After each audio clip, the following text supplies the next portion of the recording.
Honorable Speaker, ma'am, before whatever happened and whatever is the law and order situation, a contrary report has already come, and I'm sure Mr. Home Minister will refer to that it was a case of personal animosity, and that's how those allegations were made.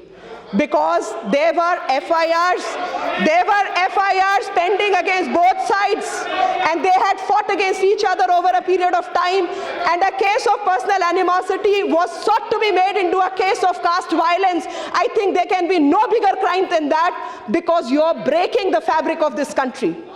And in Faridabad incidents, and especially people from Haryana will remember, Mirchpur, Gohana, I can just go on and on. At least 10 incidents which happened in last 4 years, 5 years. So this is what I have to state on violence. Then another, I am not justifying. I am the last one to justify. I'm saying it's a law and order issue and condemnable, and a strict action has to be taken against anyone who breaks law and order. And that is what my statement is. I will handle that also, sir. Show patience, please.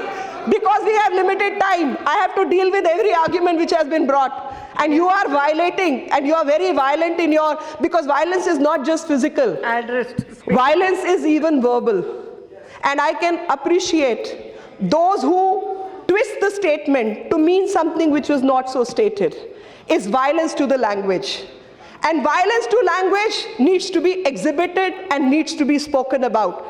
People like me will say this country has respect even for dogs.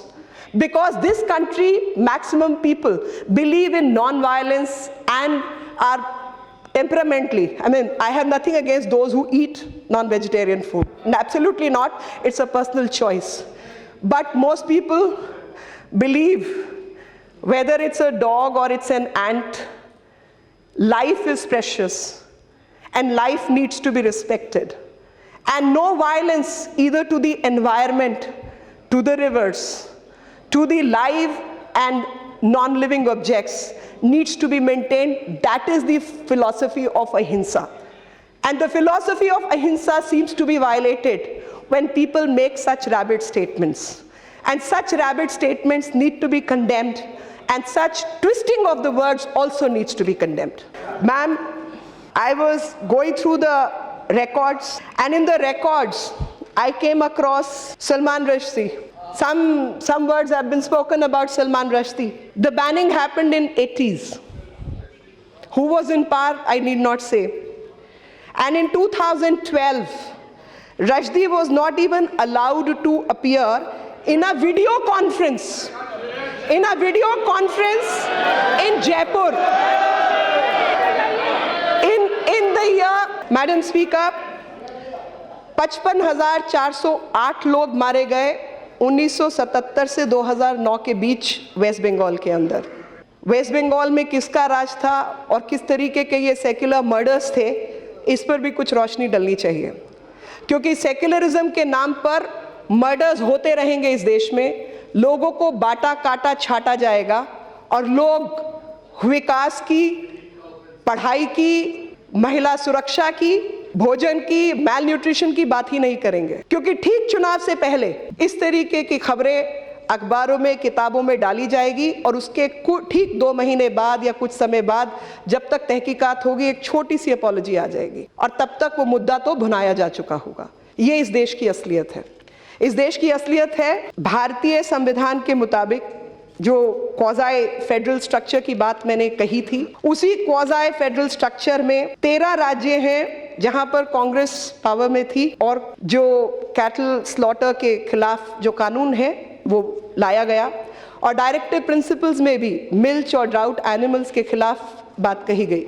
उसका जो economic angle है मैं उसको मैल nutrition से जोड़ना चाहती हूँ। जब किसी बच्चे को बढ़ती उम्र में खुराक की ज़रूरत होती है तो उसका जो प्राइमरी सोर्स है कैल्शियम का, प्रोटीन का, वो गाय, भैंस और मिल्क एनिमल्स का दूध ही रहता है और वो किसी के धर्म को लेकर नहीं उसमें कोई डिस्क्रिमिनेशन करता और उसी इकोनॉमी का हिस्सा है कि एक गरीब देश जहां पर गरीबी है, भूखमरी है, मैल न्यूट्रिशन है और भोजन की व्यवस्था अपने आप में बहुत दुश्वार है, और लगातार जो परिवार है उनके खेती के जो प्लॉट साइज है वो छोटा होता जा रहा है। लगातार उसमें फर्टिलाइजर्स डालने के लिए आपका खर्चा खेती का कहीं बढ़ता जा रहा है। परिवार में पुरुष, खासतौर पे क्योंकि बिहार का उदाहरण बार बार दिया जा रहा था, पुरुष काम करने के लिए राज्य से बाहर आ जाते हैं और महिलाएं पीछे अकेली रह जाती हैं बच्चों की देखभाल करने के लिए।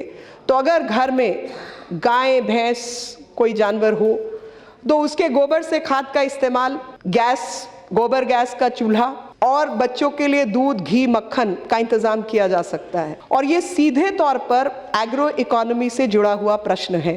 ये मैं नॉन रिलीजियस, इररिलीजियस लोगों के लिए कह रही हूँ।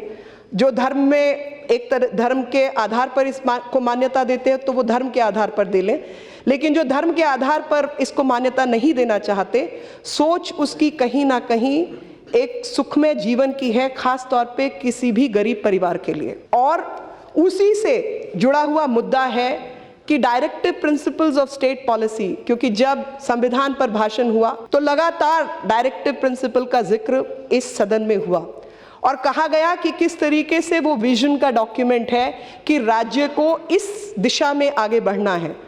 वो कामयाब हो या ना हो, लेकिन इस दिशा में हमको आगे बढ़ना है। और काउस, मिल्क एनिमल्स के खिलाफ जो आवाज़ है वो हमारे संविधान के डायरेक्टिव प्रिंसिपल्स में कही गई है। उसी प्रकार से किसी भी व्यक्ति की मृत्यु को अगर उसकी धर्म या कम्युनिटी की निगाह से देखा जाता है तो वो बहुत ही serious law and order issue है। और मैं चाहती हूँ कि ये सदन इस बात को बहुत गंभीरता से सुने और फेलियर्स को कभी भी कोशिश ना करे कवर करने की। कानून व्यवस्था का उल्लंघन किसी भी ऐसे राज्य के लिए जो धर्म और संविधान में विश्वास रखता है, वो किसी भी देश के लिए सबसे गलत होगा। अगर असहिष्णु माहौल है तो मैं इस बात से सहमत हूँ कि वो असहिष्णु माहौल वहाँ पर मौजूद है जो भारत के बहुत नज़दीक के कई ऐसे देश हैं जो कभी भारत का हिस्सा थे। वहाँ पर चाहे वो अल्पसंख्यकों की गिरता हुआ स्तर हो या संख्या हो, वही अपने आप में बताएगा कि भारत किस तरीके से सहिष्णु मुल्क है, देश है, जिसने लगातार इन बातों को एक साथ रखा। चाहे वो पाकिस्तान का उदाहरण दिया, अफगानिस्तान का उदाहरण दिया, बांग्लादेश का उदाहरण दिया, ये तमाम उदाहरण बिल्कुल सही उदाहरण है। और मैं एक और बात का जिक्र करना चाहती हूँ और वो जिक्र है इस देश की मान्यताओं का, अस्मिताओं का। और जब संविधान की बात हुई तो जिक्र में आया कि संविधान जो है वो उसकी शुरुआत होती है आज़ादी की लड़ाई से और कहीं ना कहीं आज़ादी की लड़ाई उसमें रिफ्लेक्ट होती है। मेरा ये मानना है कि इस देश का इतिहास बहुत पुराना है और इस देश का इतिहास 1200 वर्षों से भी अधिक पुराना है। और इस देश के इतिहास में एक परंपरा थी और वो परंपरा थी कि जब भी राज्याभिषेक होता था तो जो भी राजा बनता था वो मुकुट पहनने के वक्त ये कहता था, अहम अदंड दोषी, अदंड दोषी, अदंड दोषी, यानी मैं सबसे ऊपर हूँ और मेरे से ऊपर कोई और नहीं है। 3 बार वो ऐसा कहता था। लेकिन जो पुरोहित होता था, राजपुरोहित, वो उसके सर में एक छोटा सा डंडा जिसको कहा जाता है वो 3 बार मारता था और कहता था, धर्मदंड दोषी, धर्मदंड दोषी, धर्मदंड दोषी। यानी आप धर्म से ऊपर नहीं है और आप धर्म आपको भी कंट्रोल करेगा। इस संसद का धर्म यहाँ का संविधान है और संविधान और कानून का उल्लंघन करना किसी भी राज्य के हित में नहीं हो सकता। और लगातार इस देश में जो माहौल बनाया जा रहा है वो कानून के विरोध में माहौल बनाया जा रहा है। जिन विषयों को, जैसे मैंने कहा, अमेंडमेंट का अधिकार इस संसद के पास है और अमेंडमेंट का अधिकार किसी राज्य की लेजिस्लेटिव असेंबली के भी पास है। अगर आपको बहस करनी है और ऐसे किसी मुद्दे पर बहस करनी है, आप कानून व्यवस्था के तहत उस कानून व्यवस्था को बदलने के लिए बहस करें और अगर आप बदल सकते हैं तो आप उसको बदलें। लिटरेचर फेस्टिवल्स में जो लोग जाकर इस पर भाषण करते हैं उनसे मेरा आग्रह रहेगा कि वो अपने राज्यों को, जो जो उनकी पार्टी द्वारा शासित राज्य हैं, उनको आदेश करे कानून व्यवस्था को बदलने की।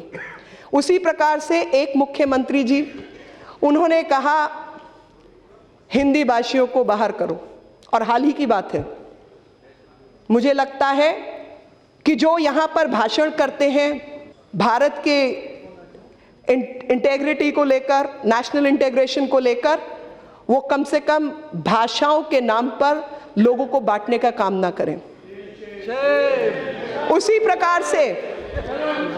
प्रकार से बिहार का उदाहरण बार बार दिया गया, तो बिहार के उदाहरण में बाहरी शब्द का इस्तेमाल हुआ। मुझे लगता है एक भारतीय होने के नाते मैं भारतवर्ष में कहीं भी बाहरी नहीं हूं, और क्योंकि मैं बाहरी नहीं हूं, ऐसे अपशब्दों का इस्तेमाल करना ही संविधान के खिलाफ है। और जो लोग लगातार संख्यक और अल्पसंख्यकों के बारे में इस देश में बोलते चले आए हैं, मैं उनसे जानना चाहती हूं कि अल्पसंख्यकों की आपने हालत क्या कर दी? क्या उन्हें आपने मुख्य धारा का हिस्सा बनने दिया? क्या उनकी महिलाओं के खिलाफ जब काम हो रहा था, और मैं आपको ये डाटा के साथ बताना चाहती हूँ कि 70,000 महिलाएं जब आपको कहती हैं कि हमें, क्योंकि तीन मुख्य दिक्कतें हैं महिलाओं की। पहली दिक्कत है मेंटेनेंस की, दूसरी दिक्कत है शादी का स्टेटस, और जब देश का सर्वप्रिय मुख्य न्यायालय, सर्वोच्च न्यायालय, एक कानून व्यवस्था के तहत, संविधान के तहत एक सर्वोपरि न्यायालय एक केस के अंदर एक जजमेंट देता है, और आप एक मेजॉरिटी गवर्नमेंट हैं, और उससे पहले भी उस तरीके के जजमेंट आ चुके हैं, वो पहला जजमेंट नहीं था, तीसरा जजमेंट था। ऐसे जजमेंट्स के बाद क्या इस संसद ने, जो उस समय थी, उसने देश के कानून को फेल नहीं किया? जब उन महिलाओं को सेक्युलरिज्म के नाम पर जस्टिस नहीं दिया और एक कानून लेकर आए जिसमें ऐसे जजमेंट की भी अनदेखी की गई, और ऐसे जजमेंट की अनदेखी की गई, और जो लोग, मैं महिलाओं के नाम पर बोल रही हूं साहब, क्योंकि मुझे लगता है इस देश की सबसे बड़ी माइनॉरिटी इस देश की महिलाएं हैं। इस देश की महिलाएं सब, जितने आपके सर्वोच्च पद हो, चाहे इकोनॉमिक डाटा हो, चाहे पढ़ाई लिखाई का डाटा हो, चाहे न्यूट्रिशन का डाटा हो, सब जगह इन सब चीज़ों से दूर हैं, और उनके साथ डिस्क्रिमिनेशन हर समाज ने की है। और इसलिए when it comes to freedom of expression, Honorable Speaker, ma'am, I would like to highlight the government has banned 35 books throughout the country between 1950 and 2014. Out of these 31 books, bans were enacted by the Congress government. The only book banned after this government came to power was done on the orders of a Pune court.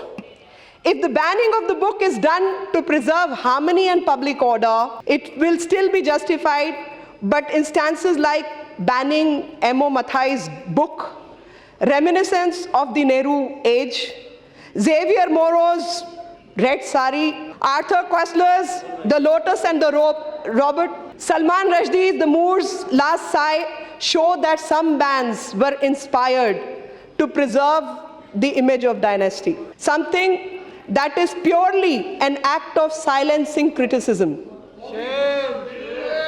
So it may be available, but government did order banning, and Nehru by Fulpert was also banned, and I would want some people to read it. Opposition has clearly underestimated the acumen of this country, and if they believe that by creating rhetoric of intolerance, they will succeed in making this country intolerant, the answer is no. The answer is, we are people who believe in logic and reason, and it is through logic and reason that they will be defeated, and it is through data and statistics that they need to be shown the mirror. जो आईना कह रहे थे भेजने की बात, मैंने आज उनको आईना जरूर दिखाया है, और चाहूंगी कि वो उस आईने में भी देखें और गिरेबान में भी झांक कर देखें और देखें इस देश ने आपको क्या क्या दिया और आपने सहिष्णुता से कैसे कैसे खिलवाड़ किया। और लगातार just for securing political agendas of few things shall not be tolerated by this। Delhi और बिहार, दिल्ली का भी मैं आपको बताना चाहती हूँ, जो बिहार में दादरी के इंसिडेंट्स को लेकर हुआ, ठीक उसी प्रकार से दिल्ली के चुनाव के ठीक पहले चर्च अटैक शुरू किया गया। और जब तथ्य सामने आए तो सामने आया कि चर्च से अधिक मंदिरों पर अटैक